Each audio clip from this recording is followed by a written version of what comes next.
This is in the summit of Gallion. It's absolutely great. I noticed Slieve Gallion in the horizon when I walked Huddy's Way, and I thought it would have a nice viewpoint if it was accessible, so I looked at an OSNI map on Google Maps to see just how accessible it was. Slieve Gallion sits in the southeastern part of the Sperrins area of natural beauty, and I struggled slightly to find a specific walk for it that had a clear route to the summit. I found the Enniscarn Forest Walk on Walk NI, but it also didn't show a clear route to the summit. I knew with the height of the mountain it should be worthwhile trying to climb it for the views, so I set off to find out. But when I got to Enniscarn Forest Car Park, there were signs at the entrance saying that the forest was closed. Frustrated, I went into the car park and saw some forestry service vans there with some guys preparing chainsaws. I asked would they be working near the path to the summit of Slieve Gallion, and they said no, so I went on ahead. Like many other commercial forests in Northern Ireland, large parts of Enniscarn Forest nearest the car park had been trashed by Storm Owen. But I wasn't discouraged by how poor the forest looked near the car park. I knew the forest might change a lot as I climbed higher, and that the views at the summit would probably make up for it. So today we're walking up to the top of Slieve Gallion, up through Enniscarn Forest Park here at the minute, which is very pleasant. There's a bunch of tree cutters from the Forest Service. They're about to start cutting trees down, so that'll break the peace a little bit, but it's necessary sometimes. Slieve Gallion doesn't seem to have a clear route to the top. What I mean is when you're looking at the maps from the Walk NI website, the map just sort of goes to the edge of the forest and stops. You'd think there would be maybe like a public right of way right to the summit, but that doesn't seem to be the case. So we're going to have to see how we get on once we get to the edge of the forest. But so far so good. It's a nice hike. It's a steady climb all the way up the hill out of Enniscarn Forest Park car park. So should be nice views from the top, and it's no rain yet. Calm and peaceful.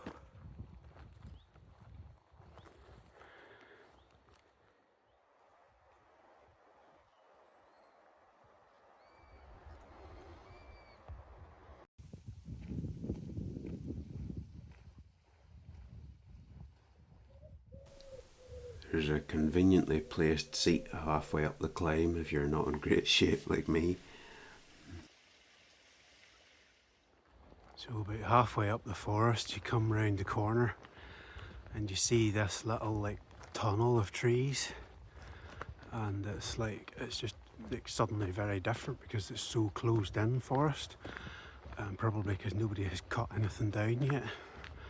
So it's super nice from that change sort of perspective. Very quiet though. There's like no wildlife up in this bit, no birds singing. Makes you wonder how healthy is the forest actually.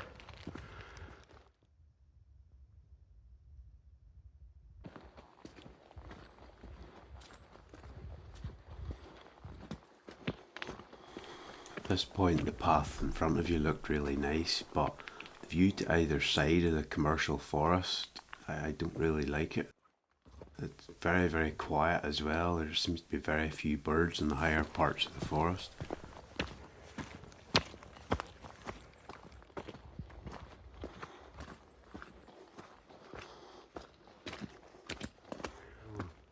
When you come up a little bit further up the path turns to a bit heavier gravel, narrows even more, and starting to feel a bit more rugged and mountainous on this section,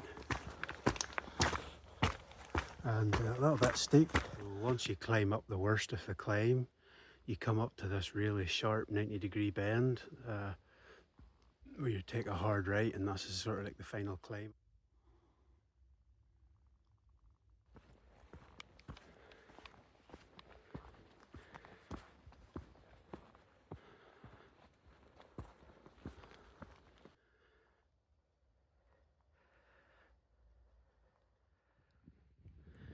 So not long after that you come up through this clearing in the trees. Suddenly you're in open ground, and look at this for a view.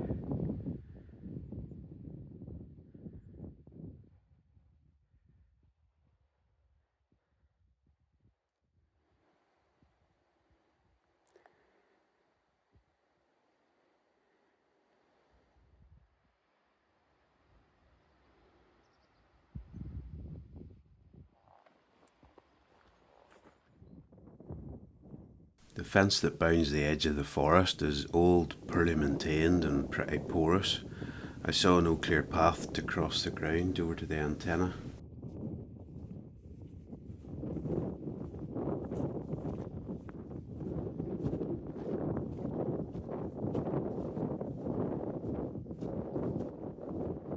There were lots of small birds at the summit, hanging round on the fence line and on the heather, but they wouldn't let me get close enough to ID them. This is in the summit of Gallion. It's uh, it's absolutely great. There's fantastic views behind me across to the Mourns. You can also see the large antenna behind me. When I was adjacent to the antenna, I noticed further to the northeast there was a summit cairn and a large cross, so I had to be nosy and go check it out. The views from the northeast summit were the best 360-degree views I would get all day, but the wind was much stronger. Even though it was only a few feet taller than the ground near the antenna, it was easily the most exposed spot, but don't let that put you off common. I climbed Slieve Gallion for the views, not knowing how good it would be, but as you can see here, the views of the Sperrin Mountains to the northwest are fantastic as Slieve Gallion is so close.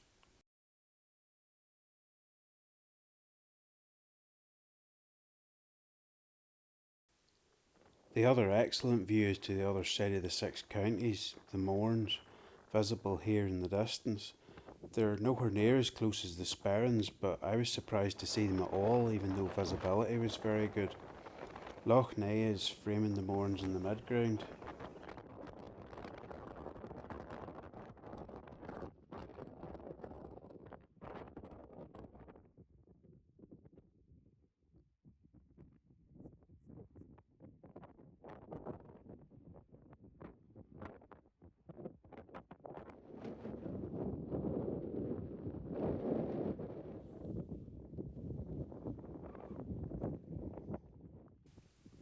My biggest regret of the climb to Slieve Gallion summit is not having that much time to enjoy the summit and the panoramas it gives you.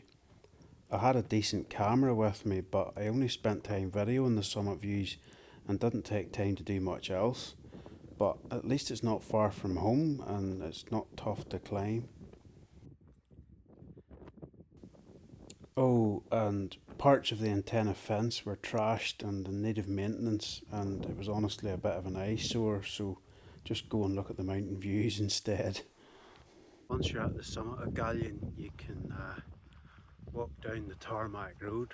It's an extremely good path, and you can use that to probably navigate up the mountain as well, but I chose to come up the forest, as we've seen.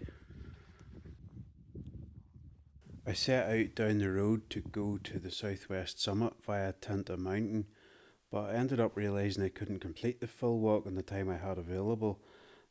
Filming takes me way longer than I expect, so I ended up turning and heading for home. While editing this video, I found a different map from the OpenStreetMap website shown here. It shows a walk from the road across to the southwestern summit of Slieve Gallion, but I don't know how accurate the map is. As I retraced my steps to descend, I only now noticed Slimish on the horizon and paid it any attention because I'd been so preoccupied with everything else. It's another gorgeous view from the summit.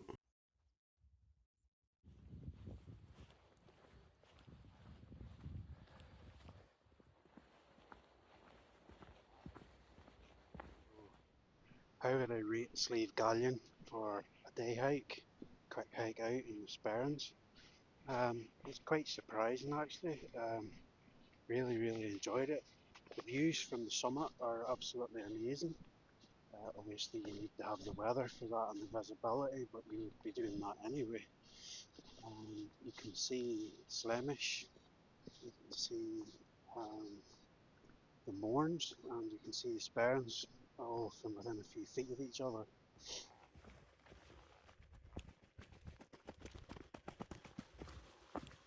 Next thing that was quite surprising was there's nobody here.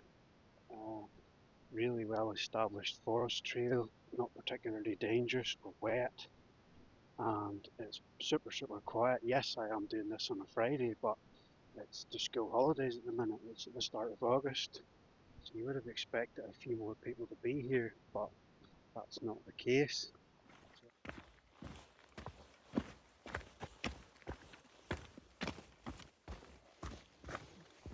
The last thing that makes it really nice to climb Gallion is it's not super wet.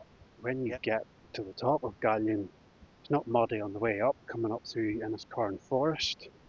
When you get to the summit, it's mossy heathland and it's very easily passable, and you don't have to be crazy cautious about where you walk.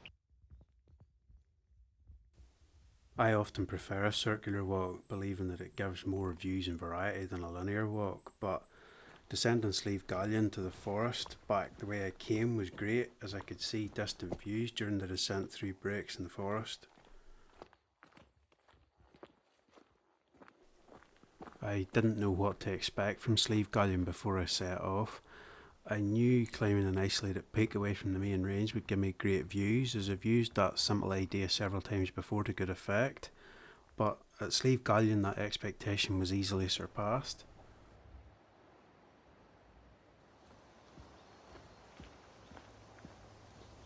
The best surprise at the summit was the range of views, even though that's what I'd been targeting. Next time I climb Slieve Gallion, I'm going to try to walk over to the southwestern summit as well. This is now one of my favourite mountain locations for a quick walk out, and I really hope you've enjoyed watching.